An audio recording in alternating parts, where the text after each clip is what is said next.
What's going on, guys? I'm back with another one.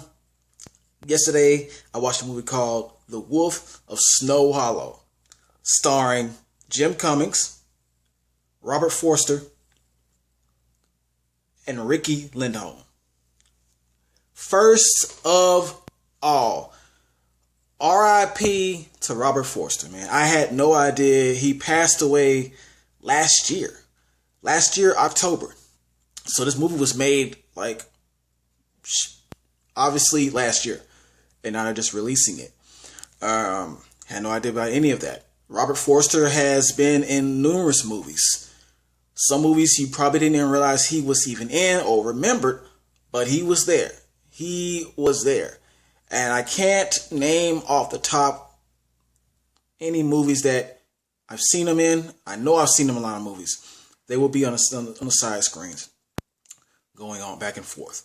But bottom line, rest in peace, man. Rest in peace. I had no idea, man. We lost another one this year, or last year. Sorry. Lost another one I had no idea about. All right. Back to the review. Wolf of Snow Hollow. It's a very hard title to say. I think a lot of people know why. If you don't know about this movie, or just finding out, I have no idea. This movie is pretty much about a officer named John Marshall. Very common name, I know. Who is having some issues. He's having some hard issues, man. He's going through a divorce battle, custody battle for his daughter as well. His father is very sick and won't acknowledge that he's sick. And on top of all that, he has an alcohol addiction. So he's got drinking problems too. And after all that's said and done. And while that's going on, he has a case with a string of murders apparently caused by a werewolf. Believe it or not.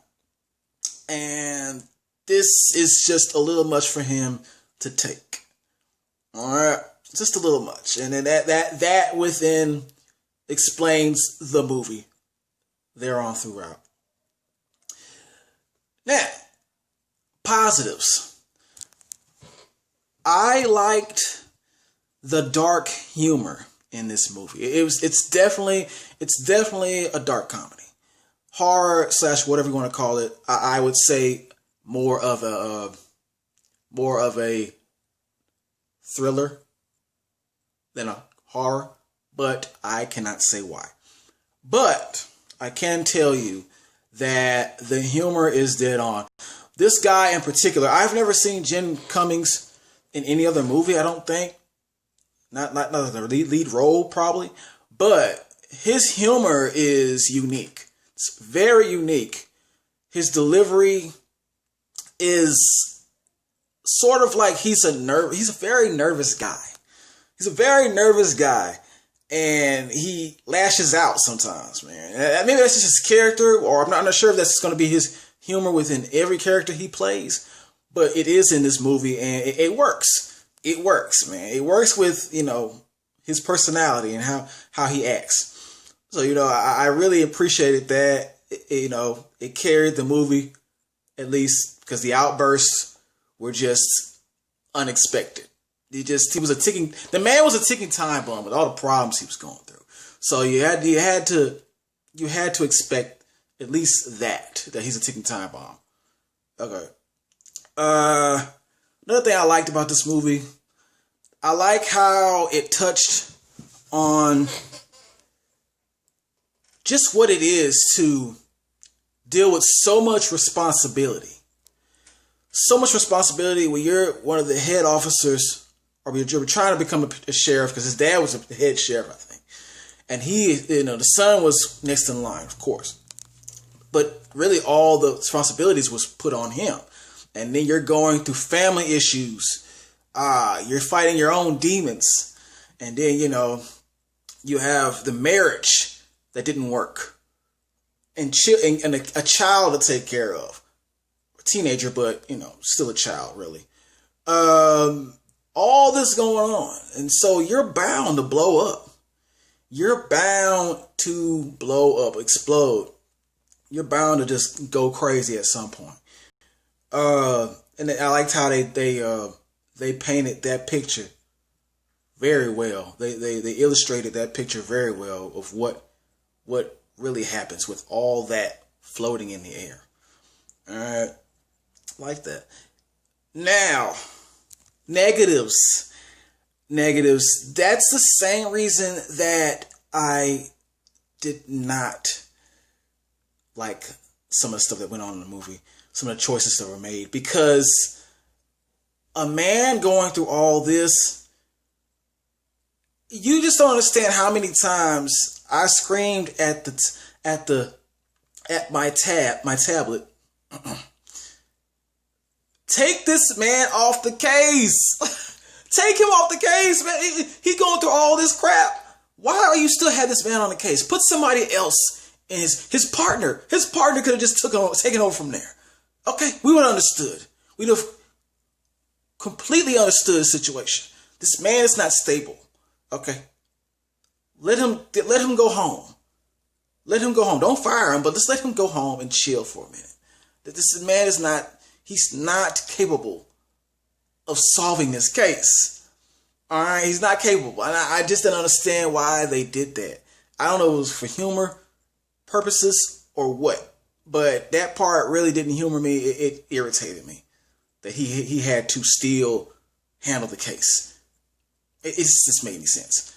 Another thing that I did not really like, there's a twist. And even though the twist is very different twist, a lot of people are not going to guess. It's a very different twist, but at the same time, I don't know if the twist was good enough. I don't think, for me, I was not satisfied with the twist. I mean, very creative. I'm not taking away your credit for that, but I just don't. When I found out what was really going on, is it really satisfactory? Was that really how you wanted it to end? I have to ask that question. And I feel like, here I go trying to be the director again. I feel like if I was to do it, that twist would have been a lot more interesting. I also felt like this movie started to spiral down into his problems so much that it forgot about the potential or supposed werewolf that they were after. It forgot about that completely, almost, for a minute. Not knowing if that's to throw you off or what, but it kind of turned into its own thing that could have been for another movie. That also was. I also noticed that, and I was getting irritated with that. So there's also it needed to focus more on one thing and not the other. That got me. It could have been better. It could have been better. How can I say this? It could have been maneuvered in a better way. It could have been maneuvered in a better way than what it was. Okay, just saying that. All right, and you have to ask yourself. Why would they let a man like this be on a case like the one they had? Also, I cannot forget this. There are some confusion. There's some confusion in the details of who the wolf, because this movie kind of plays a thing of who's the wolf. Got to find out who's the wolf here. And then, that's going on. So, as soon as I start watching the movie, I'm already thinking, okay, Okay, so who's the werewolf already? I'm going from scene one all the way to maybe towards the end of the movie before you really figure out what's going on.